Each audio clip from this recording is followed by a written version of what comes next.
Évangile de Jésus-Christ selon saint Marc. En ce temps-là, un lépreux vint auprès de Jésus. Il le supplia et, tombant à ses genoux, lui dit : « Si tu le veux, tu peux me purifier. » Saisi de compassion, Jésus étendit la main, le toucha et lui dit : « Je le veux, sois purifié. » À l'instant même, la lèpre le quitta et il fut purifié. Avec fermeté, Jésus le renvoya aussitôt en lui disant : « Attention, ne dis rien à personne, mais va te montrer au prêtre et donne pour ta purification ce que Moïse a prescrit dans la loi. Cela sera pour les gens un témoignage. » Une fois parti, cet homme se mit à proclamer et à répandre la nouvelle, de sorte que Jésus ne pouvait plus entrer ouvertement dans une ville, mais restait à l'écart dans des endroits déserts. De partout, cependant, on venait à lui. Je ne vous apprends rien en vous disant que la lèpre est une maladie de peau, une maladie qui défigure, qui fait perdre figure humaine au sens propre. Les lépreux font peur, ils sont contagieux.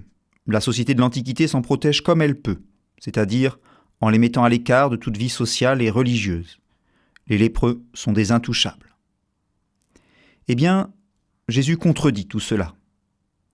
Premièrement, il nous est dit que Jésus étend la main et touche le lépreux. En agissant ainsi, il s'oppose à l'exclusion du malade à cause de sa maladie. Et deuxièmement, Jésus choisit de le guérir. Il s'oppose ainsi au fatalisme devant la maladie. Il choisit de guérir plutôt que de baisser les bras et d'exclure. Finalement, cet évangile ne nous raconte pas simplement une guérison de plus de Jésus. Cet évangile nous révèle le geste inoubliable d'un sauveur. Pour Jésus, il n'y a pas d'intouchable, pas d'irrécupérable, pas d'inguérissable, pas d'impardonnable pour Dieu et pour lui. Cette guérison du lépreux, en quoi nous concerne-t-elle ? En quoi est-elle une bonne nouvelle pour nous aujourd'hui ?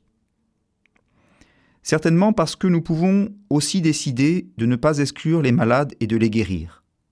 Car l'autre choix est toujours possible. Notre société engendre toujours ces exclus pour des raisons médicales ou sociales. Personnes âgées, que l'on oublie de visiter dans les EHPAD, malades psychiatriques. Cette exclusion est parfois encore plus radicale et mortelle, si l'on pense par exemple au diagnostic prénatal de certaines maladies qui sont suivies d'un avortement. Ce n'est pas bien souvent que ces enfants ne peuvent pas vivre, ou qu'ils ne peuvent pas être à leur manière heureux parmi nous. Mais la peur qu'ils nous renvoient, comme le lépreux autrefois, fait que certains choisissent l'exclusion et le fatalisme, mais heureusement, d'autres choisissent aussi l'inclusion, le soin et la guérison. Ce choix est toujours possible. Notre Seigneur Jésus-Christ, lui, a guéri le lépreux sur les routes de Palestine il y a 2000 ans. On pourrait dire que c'est peu de choses au regard de l'histoire et de tous les malades qui souffrent. Et c'est pourtant fondamental pour notre vie religieuse et sociale aujourd'hui. Avec lui, nous pouvons redire partout qu'il n'y a pas d'intouchable, pas d'irrécupérable, pas d'inguérissable, pas d'impardonnable pour notre Dieu et Sauveur Jésus-Christ, et donc aussi pour nous. L'évangile du jour était commenté par le père Arnaud Lagagné, curé des paroisses Saint-François en Saint-Nazaire, Notre-Dame de l'Estuaire et Sainte-Marie en Brière.